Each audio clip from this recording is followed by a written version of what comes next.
Welcome back to Delicious and Nutritious, where we use the best quality ingredients to cook the tastiest food. Today, what we are going to do, I'm excited for this one.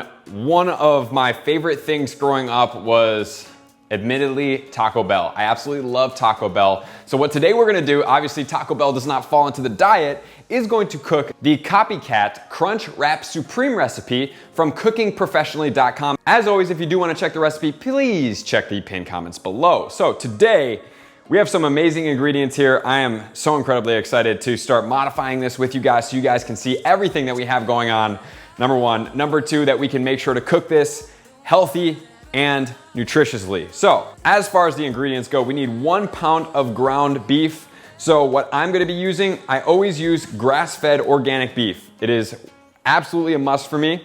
Pasture-raised organic ground beef. So this is raised on a pasture. It's not just grass-fed where it sits in a potential cage, because if it's just grass-fed, that means it doesn't necessarily need to be outside. If it's pasture-raised, that means it's raised on a pasture, so it's eating outside, and the grass is organic because it's organic. It can't have any non-organic. So that is very important for me. And like I told you guys with the eggs, anything pasture-raised, including chickens, is going to be the best case scenario, because that means they're not just sitting inside of a cage eating the ingredients that they're telling you are, such as grass-fed. They could be in a cage eating grass and be considered grass-fed. We're gonna need 1 small yellow onion chopped. Love onions, great food, great for cleansing out the gut and helping you there. And then we're gonna need taco seasoning. So today, I have 1 of 2. I believe Whole Foods also has some as well, but these brands are gonna be Siete. So you're gonna have to choose whether you want to use a mild one or a spicy one, and that's gonna basically determine what's gonna happen to your Copycat Crunch Wrap Supreme recipe. If you want the mild one, you're not a big fan of spicy, or if you want the spicy one, that's gonna do it. These have great ingredients in them: chili powder, sea salt, ground dates for the sugar, because a lot of these actually do use sugar.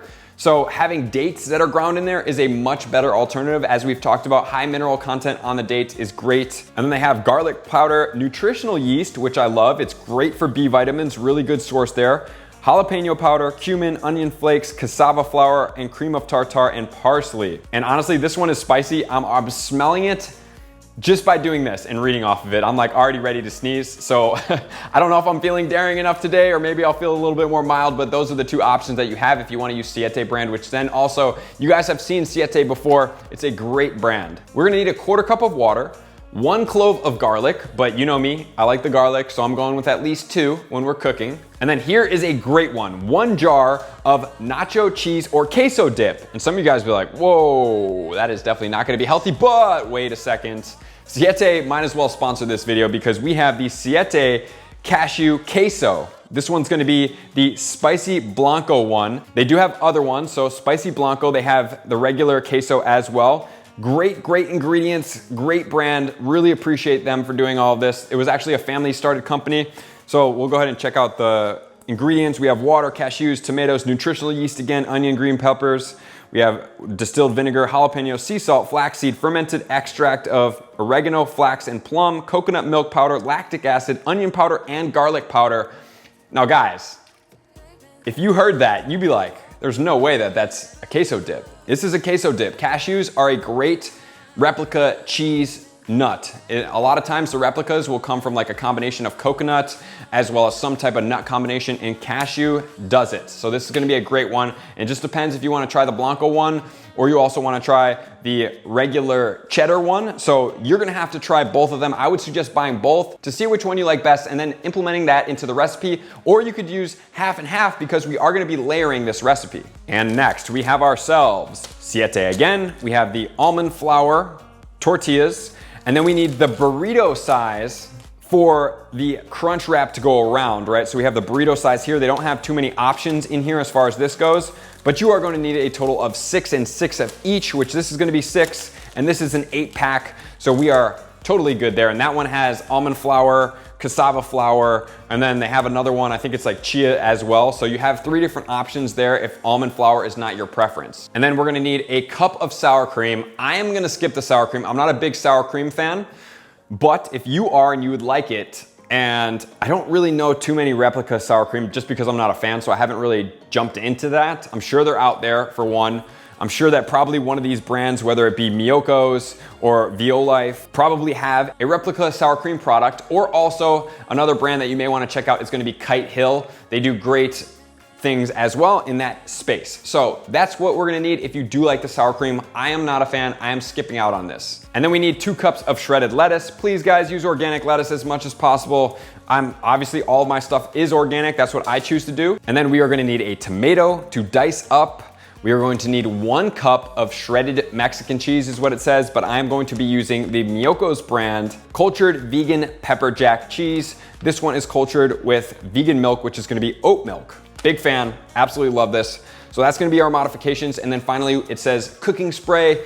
You guys know me, I'm not really a big fan of cooking sprays. I am going with my standard refined coconut oil for cooking. You're just gonna need a little bit. It's just cooking spray, what they call. Please do not use any type of soybean, corn oil, canola oil, any of those. They're just not good oils. Olive oil is a low heat oil, really not that great for cooking high temperatures with for long periods of time. Avocado oil, also not the optimal either, not the optimal. Optimals, like we talked about, coconut oil is gonna be one. We can also use ghee, we can use butter. Ghee is clarified butter, and then we can also use lard, as well as palm oil is semi-acceptable as well, but I would prefer that it's either ghee, butter, or coconut oil that you guys are always using when cooking. And if you're choosing a spray, make sure it's not a mix of canola and coconut oil, because I have seen that out there. You do not want the mix. You do not want canola oil in your stuff. You want to save your gallbladder, allow it to digest more fats in a healthy manner and not clog it up with toxic oils that are not meant for our body. So with all that said, we have all the ingredients down. Let's get right into it. We need to chop up these few things. That's really going to prep us. Most of the stuff here is just prep time there. And then after that, we are pretty much ready to go. So we are going to chop up the garlic as number 1. And number 2, we're gonna chop the onion. So garlic goes first, or what you could do if you're gonna multitask this recipe, which it is a possibility, you can chop the onion up first and then put the ground beef and the onion in our pot together, which we are gonna be cooking on the skillet a little bit today. And here we go. So I got the garlic peeled. I'm gonna go ahead and get this one here. So I have 2 over there. I'm gonna grab 1 more of these garlic cloves. And so I would suggest, if you guys aren't confident in your cooking skills yet and you need a little bit of directness, you can just follow the recipe exactly, see how you like it, and then just see if is it missing anything for you? Does it need a little salt? Does it need, would you like a little bit more garlic in there? Or however you would like that, you can do that. So we have right there, it's gonna be our onion. I'm a big fan of cutting things in quarters. I feel like it makes the whole process of just taking everything off a whole lot easier. So there's our quarter right there. And the onion is going to be cooked in with the ground beef. So we have our onion, and as soon as I'm done right here, I'm gonna go ahead and clear this stuff off. Guys, remember, if you have the ability to compost, you're living in a house, you're like, I don't know what to do with all of this produce. The worst thing you can do is put it in a plastic bag, a trash bag, and throw it away. Because the trash bags don't biodegrade.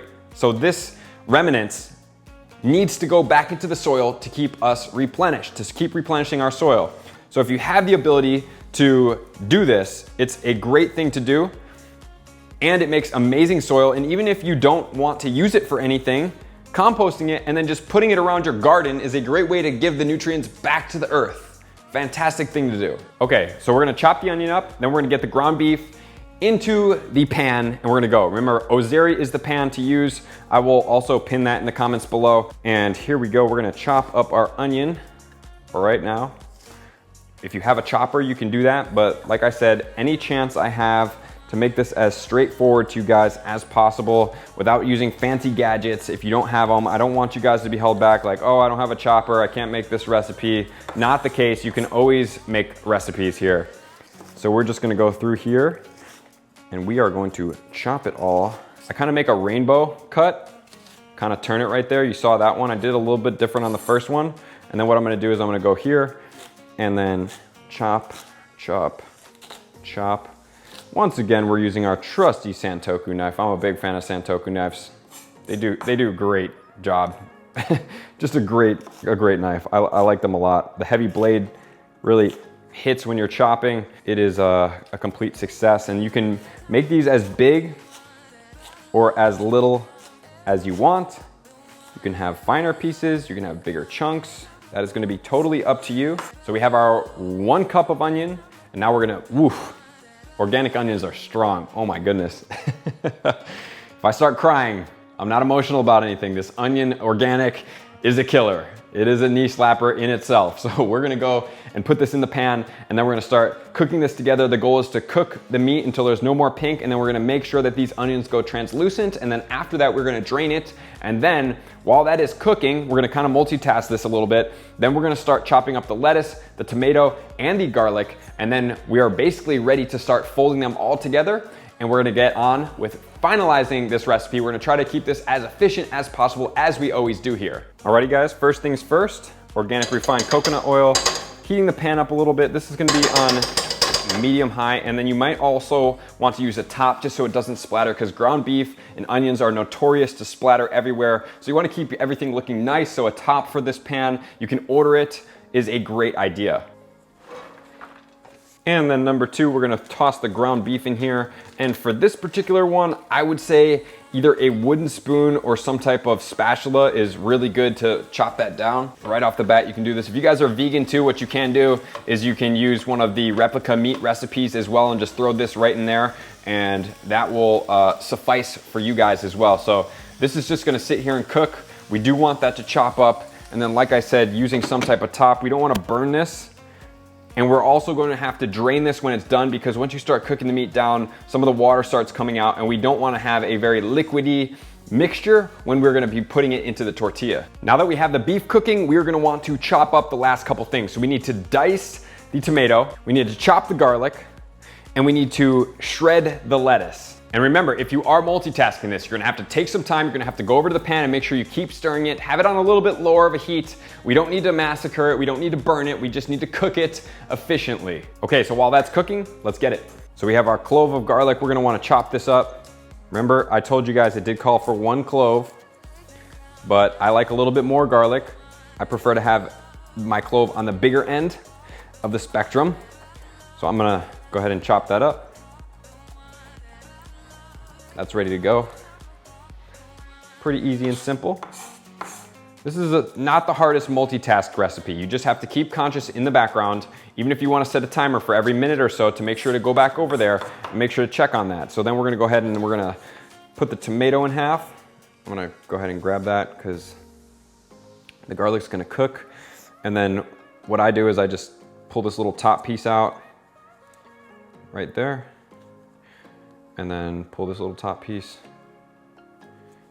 right there, and we're good to go. And we are dicing this tomato, so I'm gonna go, tomatoes are a little bit funny in regards, so you see the santoku, it's not the most efficient thing to cut. So what I do, I prefer a perforated blade for tomatoes. The tomatoes, it almost like, I don't know, it's like cutting a really weird surface, and it just doesn't grip. The tomatoes have a much different skin. Remember, tomatoes, we eat the skin, guys. Anything that we eat the skin of, we want it to be organic. You do not want to be consuming pesticides and herbicides here. So that's how I go ahead and I cut all of that in a row. And then what I do is I flip it, and then I'm gonna cut for the dicing.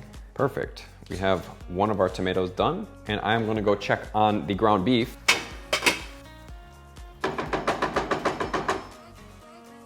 And let's finalize up the last here on the tomato. 2 slices, 3 slices.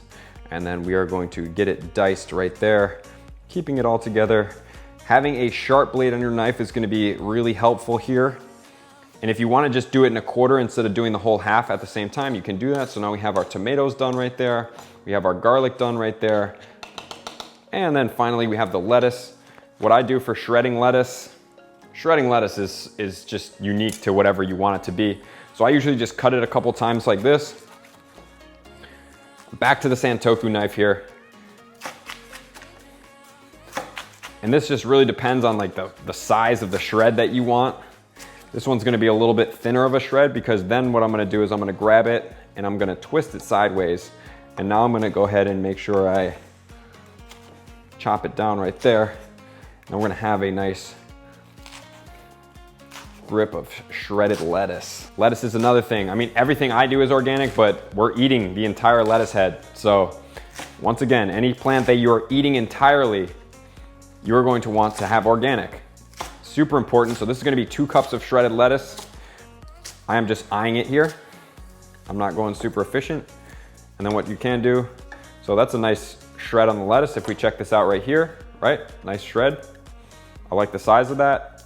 If not, I can always go back through and just chop all the way through, but I'm a big fan here, and we have everything pretty much ready to go. So we just have to finish up the beef right now, and then we're gonna be on to coming back and finalizing up the recipe just by putting it all together, number 1, and then we're just gonna heat it up in a pan to kind of sear that crunch wrap. And here we go, guys. So as you can see, we have our beef. Onions are slightly translucent, pretty much no pink. What you're really gonna want is a wooden spoon here. So wooden spoons are great for this because you can really push down. This is a little bit flimsy right now, so it doesn't get that effect. So that's why you see me going in sideways. I thought I had some wooden spoons in my storage, but I do not. So I'm gonna need to purchase some very soon here, especially for any type of chopped meat recipe. But we're gonna make do with what we have. And so now we have everything pretty much ready to go. But the next step is, you see the liquid in here. We need to drain this liquid. We do not want this liquid in there. Okay, so now we're gonna need the taco seasoning. We're gonna need the water, 1/4 cup of water going right in. Number 2, gotta be a little careful here. You can put this on separate, but we have the garlic going in right there. And finally, we have the taco seasoning. So we're gonna want 2 tablespoons. So I'm going for the spicy, 2 tablespoons. Let's see how much it's gonna be in there. So there's 1 tablespoon and 2 tablespoons right there. Looks like there's approximately 2 more tablespoons. So it looks like 2 total recipes are gonna be in 1 package. And now we're just gonna go ahead and stir this up. We're gonna put it on low. We wanna make sure that we really stir this up, get all the seasonings together, infuse throughout all of the ground beef or vegan meat alternative that you're using. And then we have the water in there, the onions, and we're really gonna cook this down. We're gonna cover it and we're gonna simmer it for 5 minutes, and then we're gonna be back. But don't forget, stir it up. Use your wooden spoons here, chop that ground beef up so you don't have these big chunks like I have. And it already smells amazing. I'm super, super excited about this recipe, as I am with all the recipes. They're all near and dear to my heart. All right, stir it up, top on, turn the flame down just a little bit, 5-minute simmer, and then we're gonna be on to the recipe. And the grand finale, are you ready for this? Woo, we are ready. So we have our burrito tortillas. Remember, if they are not so pliable, which these ones were not, you want to heat them up just a little bit. It's the slightest heat up. It is not like a put them in to cook them, because if you do cook them, they are not gonna be pliable. So here we go. It says 1/2 cup meat we're gonna be putting in here. So if you do want to use the 1/2 cup, you can do so. I have a spoon in here, but I'm gonna make it easier for myself, and I'm just gonna grab the 1/2 cup. 1/2 cup of meat, we are going right into the center here. Put that back in, and then I'm gonna spread it out properly. There we go. Looks great right there. And then before we put on the tortilla, it says drizzle a little bit of the nacho cheese on it. And so in this recipe, it says microwave. If you guys haven't seen any of my other videos, I am not a fan of microwaves. Microwaves will modify the cellular components of all the food. There's been a study where they literally had 2 plants. One was fed microwaved water, one was fed regular water, and the microwaved water plant died. So that just shows what happens. It changes the structure completely. So if you're gonna heat it up, you're gonna do it in a pan, or you can just stir it and go like that. So I am going to put a little bit here on top. I just wanna get it just around. And this is personal preference, guys. However cheesy or non-cheesy you do like it. All right, so there we go for the nacho cheese. This one is still pliable, so that's really good. Then it's gonna say, put a tortilla on top right there. That covers it up perfectly. That's exactly what we want. And so now we're gonna put, if you have the sour cream, you're gonna put it on right here. I'm going to elect out of the sour cream. I'm going to put my lettuce, number 1. Number 2, we're gonna go with a little bit of tomatoes on here as well.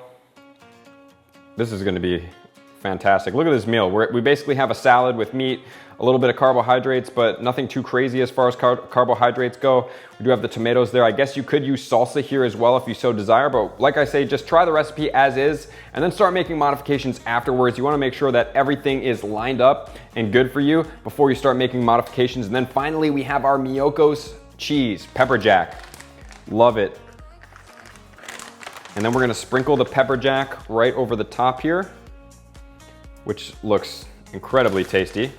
Okay, so there it is, right there. And then what we're gonna do is we are going to fold this up like this. 1, 2, 3. If I do believe correctly, it's gonna go like that.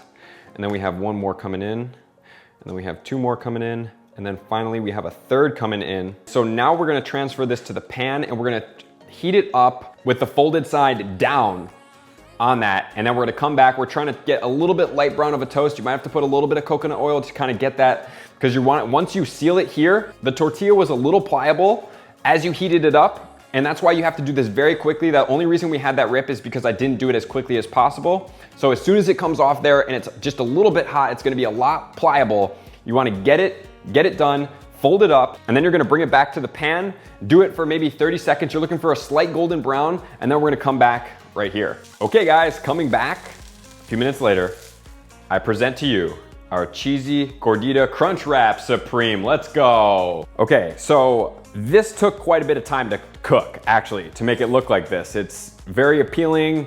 I would say it was probably like 3 to 4 minutes on each side to make it look like this, with a little bit of coconut oil on the pan as well. Just make sure to do that. So let's go ahead and cut into this, and you're gonna need a perforated one, and then maybe towards the end you could use a non-perforated one. We're gonna dual knife this thing, especially towards the bottom. You wanna crack it open with the perforation, and then you can just put it right down there. There you have it. Delicious. I'm excited to take a bite. Obviously you can see it's smoking right now, so I can't bite this as of right now. But overall, just general tips here, especially when working with the gluten-free tortillas. These were frozen, so you're gonna wanna thaw them. And then like this one is really good right now. It's gonna be super pliable. You wanna heat them just a tad, just to kind of get them. And this one is feeling great. So what this one was heated. I overheated a little bit. Then what I did is I took a little water and I wiped it down, and then it's been sitting there, and now it's super pliable. So that's when I tried to shove down this little fold right there, which was not necessary. Is all I had to do was overheat it just a little bit, put some water on both sides, and then I let it sit there to dry, and now it's really ready to go. So that's a prime one that looks like that's the best way to do it. Heat it up, have a little bowl of water, put some water on your hand, or like a light dusting, one of those, I don't even know what they're called. There's like the stick, like where you spread butter over things, and then you could quick light dust it, or you could just do it with your hand and then let it sit there, cool off, and then it's gonna start to become really pliable, and then we can cook it as well. So let me see. It's still hot, man. I am definitely gonna burn my mouth. All right, guys, it is time to bite. And look at the bottom, it stayed together pretty good. I could have pulled that in just a little bit, and that's one of the things they recommend is maybe tear off a little bit of a tortilla, since we do have 8, and make sure to put it in there so that when we do fry it down, it does stay there. But overall, in general, came out really good. And you know what time it is?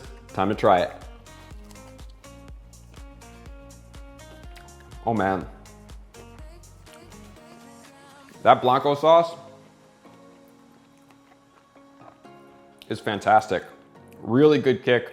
I used the spicy with the Blanco sauce, pepper jack cheese. Oh my goodness.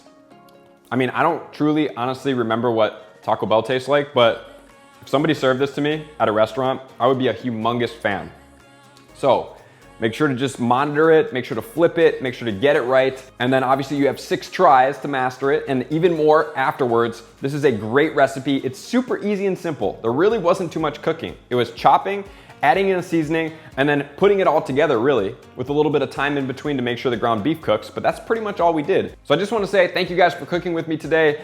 The Copycat Crunch Wrap Supreme recipe from Cooking Professionally. Once again, it is going to be in the pinned comments below. Appreciate them, and obviously we did upgrade some of the ingredients to make sure we're conscious of all the ingredients, which is what we do here as always. So I am excited to cook more delicious and nutritious recipes together with you so we can keep changing the world one bite at a time.